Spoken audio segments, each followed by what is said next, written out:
Freak और आज हम कोड फोर्सेस की प्रॉब्लम बी सॉल्व करने वाले हैं जिसका नाम है क्रिसमस स्प्रूस।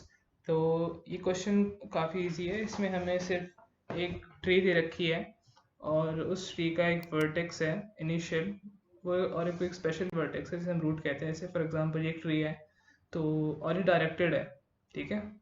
तो ये हमारा हो गया स्पेशल वर्टेक्स, इसे हम कहेंगे रूट। तो हमें आगे क्या बोला है, हमें बोला है कि बेसिकली मैं आपको बता रहा हूँ कि इस प्रॉब्लम में हमें ये करना है कि हमें चेक करना है कि हर एक नोड, जिसे कहते हैं हम ट्री का जो नोड है, अगर उसके 3 या उससे ज़्यादा लीफ होते हैं तो हमें रिटर्न करना है आंसर में यस, वरना हमें रिटर्न करना है नो। तो मैं थोड़ा और एक्सप्लेन करूँगा इसे। फॉर एग्जांपल ये हमारा एक ट्री है, तो इसमें जितने भी नॉन लीफ नोड्स हैं, लीफ वो होती है जिसका कोई भी चाइल्ड नहीं होता, ठीक है। तो जितने भी नॉन लीफ नोड्स हैं उनके एटलीस्ट 3 लीफ चाइल्ड होने चाहिए। फॉर एग्जांपल इस पूरे ग्राफ में ये 3 तो हैं हमारे लीव्स, और इकलौते यही एक ऐसा नोड है जो कि एक नॉन लीफ नोड है। तो इस नॉन लीफ नोड के 3 लीफ नोड्स हैं, चाइल्ड हैं। तो अगर 3 या 3 से ज़्यादा हैं तो हमें यस प्रिंट करना है, जैसे कि इस केस में हमने आउटपुट यस किया है, वरना हमें नो करना है। तो हम सेकंड एग्जांपल देखते हैं। तो सेकंड एग्जांपल में हमारे पास ये एक ट्री है और इसमें 5, 6 और 7 लीफ नोड्स हैं और 3 और 4 भी लीफ नोड्स हैं क्योंकि इनका कोई चाइल्ड नहीं है। तो हम नॉन लीफ नोड्स के बारे में देखते हैं। तो यहाँ पे नॉन लीफ नोड्स सिर्फ 1 और 2 हैं, और अगर हम 2 को देखें तो 2 के हैं 3 लीफ चाइल्ड, 7, 6 और 5। तो ये तो ठीक है, लेकिन अगर हम 1 की बात करें तो 1 के सिर्फ 2 ही लीफ चाइल्ड हैं, 3 और 4, जबकि हमारे पास एटलीस्ट 3 तो होने ही चाहिए किसी भी नॉन लीफ नोड के। तो इस केस में हम नो आउटपुट करेंगे। तो जैसे कि हम देख रहे हैं यहाँ पे आउटपुट में नो है। और फिर अगर हम लास्ट एग्जांपल देखें तो यहाँ पे हमारे पास एक ट्री है फिर से, जिसमें कि लीफ नोड्स हैं 6, 7, 8 और 2 है, 4 है और 5 है, और नॉन लीफ नोड्स है 1 और 3। तो अगर हम 3 की बात करें तो 3 के हमारे पास 3 चाइल्ड हैं जो कि लीव्स हैं, और तो ये कंडीशन तो ठीक है। और अगर हम 1 की बात करें तो 1 के भी 3 चाइल्ड ऐसे हैं जो कि लीव्स हैं, 2, 4 और 5। तो यहाँ पे भी कंडीशन ट्रू है। तो ये एक हमारा वैलिड ट्री हो गया, और इस वैलिड ट्री को हम बेसिकली कहेंगे स्प्रूस, इसका नाम दे रखा है। तो थर्ड केस में भी हमने आउटपुट किया यस। तो हम अब इसे एक कोड में देखते हैं कैसे इम्प्लीमेंट करेंगे।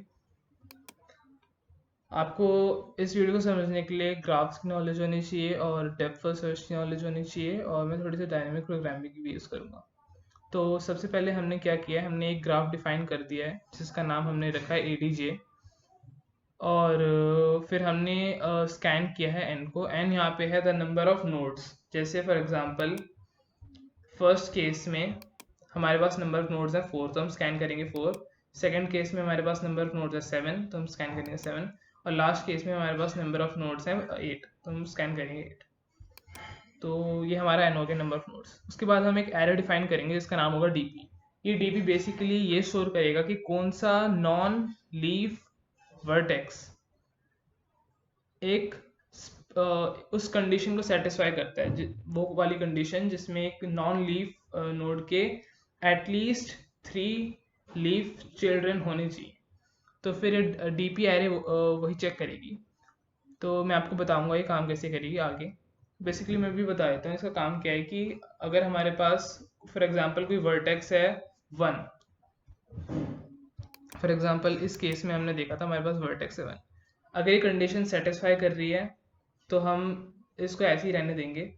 लेकिन अगर कोई भी ऐसी हमारे पास नोड आती है जो कि उस कंडीशन को सेटिस्फाई नहीं करती, जैसे इस केस में हमारे पास 1 था, इसके 3 से भी कम लीफ चिल्ड्रन थे, तो हम इस 1 की पोजीशन पर 0 को 1 से रिप्लेस कर देंगे इस एरे में।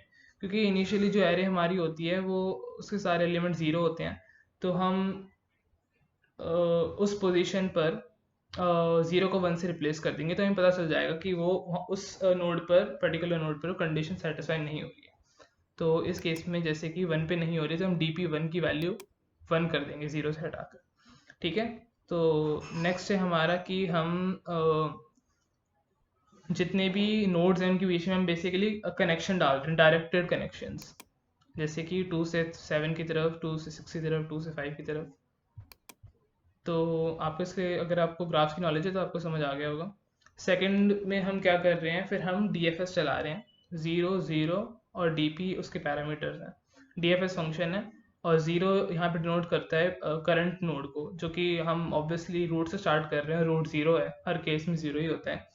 तो ये हो गया हमारा करंट नोड। सेकंड आता है हमारा पेरेंट नोड, क्योंकि हमारा भी रूट है तो उसका कोई पेरेंट ही नहीं है, इसलिए हमने यहाँ पे 0 डाल रखा है। और लास्ट पैरामीटर हमारा है DP वही थी हमारी एरे जिसे हमें चेंज करना है। तो हम अब देखते हैं DFS फंक्शन कैसा है। तो ये ऐड एज फंक्शन है, ये बेसिकली कनेक्शन ऐड करेगा दो नोड्स के बीच में। तो DFS फंक्शन को देख लेते हैं हम। तो इनिशियली हम एज्यूम कर रहे हैं कि जो करंट नोड है उसके जो लीफ नोड्स हैं, चिल्ड्रन लीफ नोड्स, वो 0 हैं। फिर हम क्या करेंगे, हम चेक करेंगे कि अगर उस करंट नोड का जो साइज़ है वो 0 से बड़ा है, मतलब कि वो कोई लीफ नोड नहीं है, क्योंकि सिर्फ लीफ नोड ही ऐसी नोड है इस पूरे ट्री में जिसका साइज़ 0 है, बाकी सबका साइज़ 0 से बड़ा ही होगा। अगर हमारी करंट नोड का साइज़ 0 से बड़ा है, फिर हम चेक करेंगे कि उसमें जितने भी चिल्ड्रन हैं उन चिल्ड्रन का साइज़ किन किन का 0 है। मतलब हम बेसिकली चेक कर रहे हैं कि उनमें से जितने भी हमारे पास चिल्ड्रन हैं उनमें से कौन से चिल्ड्रन लीव्स हैं जिनका कोई भी फर्दर चिल्ड्रन नहीं है। तो फिर अगर हमारे पास कोई लीफ मिलती है, हमें उस पर्टिकुलर नोड की लीफ चिल्ड्रन मिलते हैं, तो हम लीफ नोड को इंक्रीमेंट कर देंगे 1 से। एल्स हम DFS चला देंगे उस नोड पर जो कि एक लीफ नोड नहीं है। फॉर एग्जांपल इस केस में हम 1 से स्टार्ट कर रहे हैं, तो हम चेक कर रहे हैं कि 1 के कौन कौन से लीफ चिल्ड्रन है। तो 4 लीफ चिल्ड्रन है तो लीफ नोड की वैल्यू 1 हो जाएगी। उसके बाद 3 भी लीफ चिल्ड्रन है तो लीफ नोड की वैल्यू 2 हो जाएगी। उसके बाद 2 एक लीफ चिल्ड्रन नहीं है, तो यहाँ पे एल्स वाली स्टेटमेंट हो जाएगी। और फिर हम इस पर DFS चला देंगे। इस पर हम चेक करेंगे कि आगे के ट्रीज में कैसे कैसे होगा। तो अगर हमारे पास किसी पर्टिकुलर नोड पर लीफ नोड्स की वैल्यू 3 से कम आती है, मतलब कंडीशन सेटिस्फाई नहीं होती एटलीस्ट 3 लीफ चिल्ड्रन की, तो फिर हम उस पर्टिकुलर पोजीशन पर जो नोड है, उस पर्टिकुलर नोड की जो पोजीशन है DP एरे में, उसको हम 0 से हटाकर 1 कर देंगे। फॉर एग्जांपल इस केस में जैसे हमारे पास 1 के एटलीस्ट 3 लीफ नोड्स नहीं थे चिल्ड्रन, तो हम DP1 की वैल्यू कर देंगे 1। ठीक है, तो हमें ये पता चल जाएगा कौन कौन सी हमारे पास ट्री में नोड ऐसी हैं जिनका जो जिनके एटलीस्ट 3 लीफ चिल्ड्रन नहीं है। तो हम एंड में क्या करेंगे, हम एक बूलियन स्प्रूस डिफाइन करेंगे जिसकी वैल्यू इनिशियली तो ट्रू होगी। फिर हम जो हमारे पास DP एरे है, हम उस पूरी एरे को ट्रेवर्स करेंगे और देखेंगे कि कहीं हमें कोई 1 तो नहीं मिल रहा, क्योंकि अगर हमें कहीं भी 1 मिल गया इसका मतलब ये जो हमारे पास ट्री है इसमें कोई ना कोई तो नोड ऐसी है, नॉन लीफ नोड ऐसी है जिसके 3 से कम लीफ चिल्ड्रन है। तो अगर हमें हम ऐसी कंडीशन को मीट करते हैं तो हम स्प्रूस की वैल्यू ट्रू से हटाकर फॉल्स कर देंगे। तो अगर स्प्रूस की वैल्यू ट्रू ही रहती है तो हम प्रिंट कर देंगे यस, वरना हम प्रिंट कर देंगे नो। ठीक है, तो ये हमारा हो गया सॉल्यूशन। तो अगर आपको वीडियो पसंद आए तो आप वीडियो को लाइक ज़रूर कीजिए और चैनल को सब्सक्राइब भी कीजिए, और थैंक यू फॉर वॉचिंग।